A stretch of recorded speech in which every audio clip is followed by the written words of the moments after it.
السلام علیکم ورحمۃ اللہ تعالی وبرکاتہ۔ اس وقت ہم حاضر ہیں اصحاب رسول اللہ صلی اللہ تعالی علیہ وسلم کی بارگاہ میں۔ ان میں سے ایک حضرت سلمان فارسی رضی اللہ تعالی عنہ ہیں، جن کے بارے میں رسول اللہ صلی اللہ تعالی علیہ وسلم نے ارشاد فرمایا، سلمان منا اہل البیت، سلمان ہم اہل بیت میں سے ہیں، سبحان اللہ۔ اور دوسرے صحابی جلیل سیدنا حذیفہ بن یمان رضی اللہ تعالی عنہ، جو رازدار رسول صلی اللہ تعالی علیہ وسلم ہے، سبحان اللہ۔ سلمان فارسی رضی اللہ تعالی عنہ کا ایک مزار مقدس ہم نے فلسطین کی سرزمین پر بھی دیکھا تھا، لیکن صحیح روایت کے مطابق آپ کا مزار مقدس عراق کے شہر مدائن ہی کے اندر موجود ہے۔ مدائن کو مرکز صحابہ کہا جاتا ہے۔ یہیں پر سلمان فارسی کے مزار مقدس کے جسٹ پیچھے کسریٰ کا محل بھی ہے۔ بتایا گیا ہے کہ سلمان فارسی رضی اللہ تعالی عنہ کو اسی جگہ پر غسل دیا گیا تھا اور آپ کی تجہیز یہیں پر ہوئی تھی، اور اسی کے فوراً قریب یہاں پر آپ کا مزار مقدس ہے، آپ کی تدفین یہاں ہوئی۔ سلمان منا اہل البیت۔ سیدنا ابو جعفر رضی اللہ تعالیٰ عنہ نے فرمایا، لا تقولوا سلمان الفارسی، تم سلمان فارسی نہ کہو، بل قولوا ولکن قولوا، بلکہ یہ کہو سلمان المحمدی، اس لیے کہ وہ ایک ایسے شخص ہیں جو ہم اہل بیت میں سے ہیں، سبحان اللہ۔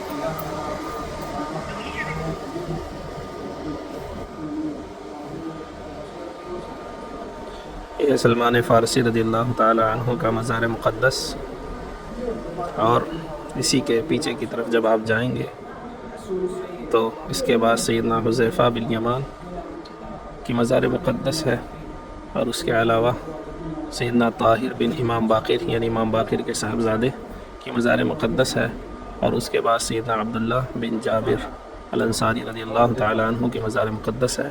آپ تابعی ہیں، سبحان اللہ، یعنی سیدنا جابر بن عبداللہ الانصاری رضی اللہ تعالیٰ عنہ کے صاحبزادے سیدنا عبداللہ بن جابر۔ یہ ہے مزار مقدس سیدنا حذیفہ بن یمان رضی اللہ تعالی عنہ۔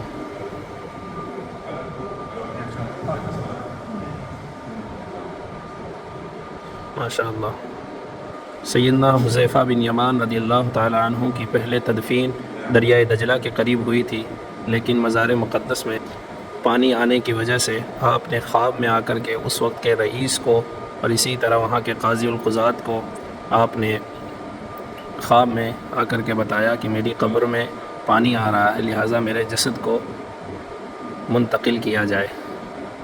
تو اس طرح بار بار خواب میں بشارت دینے کی وجہ سے آپ کے جسد انور کو حضرت سلمان فارسی رضی اللہ تعالی عنہ کی مزار مقدس کے پاس منتقل کیا گیا، اور اسی طرح تابعی جلیل سیدنا عبداللہ بن جابر بن عبداللہ الانصاری رضی اللہ تعالی عنہ کی مزار مقدس بھی وہیں پر تھی۔ ان کی بھی جسد مبارک کو سیدنا سلمان فارسی رضی اللہ تعالی عنہ کے قرب و جوار میں دفن کیا گیا۔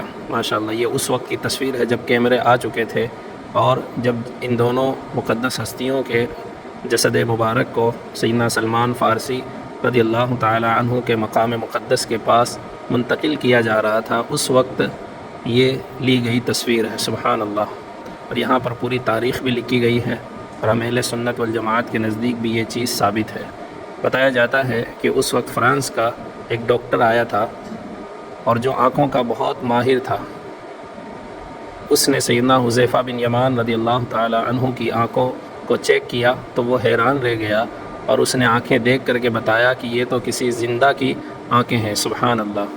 تو جو رسول اللہ صلی اللہ تعالی علیہ وسلم کی محبت میں سرشار ہوتے ہیں وہ زندہ ہی ہوتے ہیں، کبھی ان کو موت نہیں آتی، بس وہ تو ایک آن کے لیے ان کی آنکھیں بند ہو جاتی ہیں، سبحان اللہ۔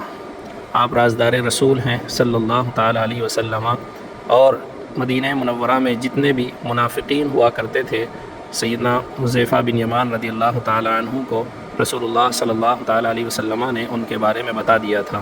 اسی وجہ سے صحابہ کرام کا اکثر عمل یہ ہوتا تھا کہ جب کسی کی میت ہو جاتی تو دیکھتے، اگر حضرت حذیفہ بن یمان اس کی نماز جنازہ پڑھ رہے ہیں تو صحابہ کرام اس کی نماز جنازہ میں شرکت کرتے تھے۔ حضرت عمر بن خطاب رضی اللہ تعالی عنہ تو آپ کے آنے کا انتظار کرتے تھے، سبحان اللہ، سبحان اللہ۔ اور حضرت حذیفہ بن یمان کی مزار مقدس سے جب پیچھے کی طرف جائیں گے تو یہاں پر دو عظیم ہستیوں کی قبر انور آپ کو اور ملے گی۔ ان میں سے ایک حضرت جابر بن عبداللہ کے صاحبزادے یعنی تابعی رسول سیدنا عبداللہ بن جابر الانصاری رضی اللہ تعالی عنہ ہیں، اور انہی کے قریب امام باقر کے صاحبزادے الامام الطاہر بن الامام بن محمد الباقر رضی اللہ تعالی عنہ کی مزار مقدس آپ کو یہاں پر اس کی زیارت نصیب ہوگی۔ السید طاہر ابن الامام محمد الباقر، اور انہی کے قرب میں سیدنا عبداللہ بن جابر الانصاری رضی اللہ تعالی عنہم۔ اللہ تعالی ہماری اس حاضری کو قبول و مقبول فرمائے۔